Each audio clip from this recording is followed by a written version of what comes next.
ಆಮೇಲೆ 3 ಹೊತ್ತು 4 ಹೊತ್ತು ಊಟ ಮಾಡಬೇಡಿ, ಅಷ್ಟು ಬೇಕಾಗಿಲ್ಲ, ಅಷ್ಟು ನಾವು ಖರ್ಚೇ ಮಾಡಲ್ಲ. ನಮಗ್ ಬೇಕಾಗಿರೋದು ನಾರ್ಮಲ್ ಜೀವನಕ್ಕೆ ಮಾಡರೇಟ್ ಇದರಲ್ಲಿ 1500 ಇಂದ 2000 ಕ್ಯಾಲರಿ ಬೇಕು ನಮ್ಗೆ. ನಾವು ಒಂದು ಮದುವೆ ಊಟದಲ್ಲಿ 2000 ಕ್ಯಾಲರಿ ತಿಂತೀವಿ, ನಾವು ಒಂದು ಹಬ್ಬದ ಊಟದಲ್ಲಿ 2000 ಕ್ಯಾಲರಿ ತಿಂತೀವಿ. ನಾವು 3 ಊಟ 4 ಊಟ ಮಾಡಿದ್ರೆ ಶರೀರ ಹೆಂಗ್ ತಡ್ಕೋಬೇಕು? ಓವರ್ಲೋಡ್ ಆಗ್ಬಿಡುತ್ತೆ. ಅದೇ ಕೊಲೆಸ್ಟ್ರಾಲ್ ಕನ್ವರ್ಟ್ ಆಗಿ ರಕ್ತದಲ್ಲಿ ಹರಿದು ಸಮಸ್ಯೆಗಳಾಗಿ ಬರೋದು. ಆಹಾರ ಮಿತವಾಗಿ ಬಳಸಿ. ಅವಾಗವಾಗ ಸ್ವಲ್ಪ ಒಂದು ಅಭ್ಯಾಸ ಮಾಡ್ಕೊಳ್ಳಿ, ಉಪವಾಸದ ಅಭ್ಯಾಸಗಳು ಮಾಡ್ಕೊಳ್ಳಿ. ನಾನು ಇವತ್ತು ಬೆಳಗಿಂದ ಏನೂ ತಿಂದಿಲ್ಲ ಸ್ವಾಮಿ, ನೀರಿನಲ್ಲಿದ್ದೀನಿ ನಾನು. ಪ್ರತಿನಿತ್ಯ ನಾನು 2 ಊಟ ಮಾಡೋದು. ಮಧ್ಯಾಹ್ನ 2 ಗಂಟೆಗೆ ಮೊದಲನೇ ಊಟ, ರಾತ್ರಿ 10 ಗಂಟೆಗೆ 2ನೇ ಊಟ ಅಷ್ಟೇ. ಮಧ್ಯದಲ್ಲಿ ಎಂತ ಇಲ್ಲ, ಏನೂ ಇಲ್ಲ. ತಿಂಡಿಗಳೆಲ್ಲ ಬಿಟ್ಬಿಟ್ಟಿದ್ದೀನಿ ನಾನು.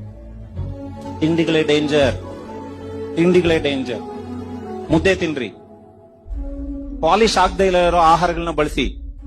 ಅಕ್ಕಿ ಇರ್ಬೋದು, ಗೋಧಿ ಇರ್ಬೋದು. ಗೋಧಿನೂ ಅಷ್ಟೇ, ಗೋಧಿನೂ ಎಲ್ಲ ಪಾಲಿಶ್ ಆಗಿ ಬರುತ್ತೆ. ಗೋಧಿ ಅಲ್ಲ, ಜವೆ ಗೋಧಿ ಬಳಸಬೇಕು. ಆದಷ್ಟು ಕೆಂಪಕ್ಕಿ ಬಳಸಿ. ಧಾನ್ಯಗಳನ್ನ ಬಳಸ್ಕೊಳ್ಳಿ, ಅದು ಒಳ್ಳೇದು. ಅದ್ರ ಜೊತೆಗೆ ಸೊಪ್ಪು ತರಕಾರಿಗಳು ಜಾಸ್ತಿ ಇರಬೇಕು. ನಾವು 90 ಭಾಗ ಮುದ್ದೆ ತಿಂತೀವಿ, ಹೌದ್ರಾ? ಒಂದು ತಟ್ಟೆನಲ್ಲಿ ತಗೊಂಡ್ರೆ ಅದ್ರಲ್ಲಿ 90 ಭಾಗ ಮುದ್ದೆ ಇರ್ತದೆ, ಇನ್ನು 10% ಅಷ್ಟೇ ಬೇರೆ ಇರುತ್ತೆ. ಹಂಗ್ ಮಾಡಬಾರ್ದು. 50% ಅಷ್ಟೇ ಮುದ್ದೆ ಇರಬೇಕು, ಇನ್ನು 50% ಆಹಾರ ಬೇರೆ ಇರಬೇಕು. ಧಾನ್ಯಗಳಿರ್ಬೇಕು, ಕಾಳುಗಳಿರ್ಬೇಕು, ಪಲ್ಯಗಳಿರ್ಬೇಕು, ಬೇರೆ ಎಲ್ಲ ಇರಬೇಕು. ಆ ತರದ ಆಹಾರವನ್ನ ದಯವಿಟ್ಟು ಬಳಸಿ. ಆಯ್ತಾ? ಬಳಸ್ಕೋತೀರಾ ಇನ್ ಮುಂದೆ?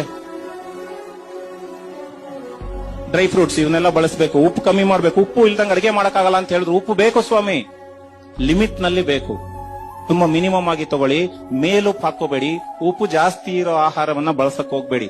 ಆದಷ್ಟು ಕೂಡ ಅಡಿಗೆಗೆ ಏನು ಸ್ವಲ್ಪ ಪ್ರಮಾಣದಲ್ಲಿ ಹಾಕ್ತಾರೆ ಅಷ್ಟೇ ಇರ್ಲಿ. ಕಡಲೆಕಾಯಿ ಎಣ್ಣೆ ರಿಫೈನ್ಡ್ ಎಲ್ಲ ಬಳಸ್ತಿರಲ್ಲ. 1 kg ಕಡಲೆಕಾಯಿಗೆ ಎಷ್ಟು ರೂಪಾಯಿ ಆಗುತ್ತೆ ಗೊತ್ತಾ ಯಾರಿಗಾದ್ರು?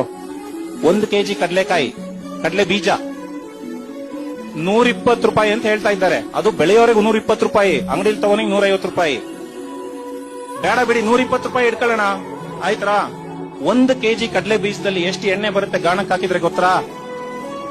250 ರಿಂದ 300 ಗ್ರಾಮ್ ಮ್ಯಾಕ್ಸಿಮಮ್. ನಾನು ಚೆನ್ನಾಗಿ ಹಾಕಿದ್ರು 300 ml ಬರ್ತದೆ. ಸೊ 1 ಲೀಟರ್ ನಾನು ಎಣ್ಣೆ ತೆಗಿಬೇಕು ಅಂದ್ರೆ ಎಷ್ಟು ಹಾಕ್ಬೇಕು ನಾನು ಕಡಲೆ ಬೀಜ? 3.5 ರಿಂದ 4 kg ಎಷ್ಟು ರೂಪಾಯಿ ಆಯ್ತು?